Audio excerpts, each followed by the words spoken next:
కుటుంబ సభ్యుల అంగీకారంతో నాకు నచ్చి నేను మెచ్చి నా జీవిత భాగస్వామిగా జీవన కుమారి గారిని నా ధర్మ పతిగా మీ అందరి సాక్షిగా ఎంచుకొని ఈ వివాహాన్ని నిర్వహించుకుంటున్నాను. ఓకే,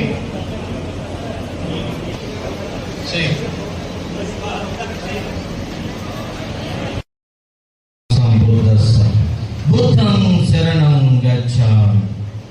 ఈరోజు the Buddhist society of India Andhra Pradesh ఆధ్వర్యంలో ఈ యొక్క భీమవరపట్నంలో ఈ యొక్క బౌద్ధ ధమ్మ పద్ధతి ప్రకారం వివాహం చేయటం అనేది చాలా ఆనందదాయకం. ఈ యొక్క పశ్చిమ గోదావరి జిల్లాలో నాకు తెలిసి ఇదే మొదటి బుద్ధిస్ట్ మ్యారేజ్.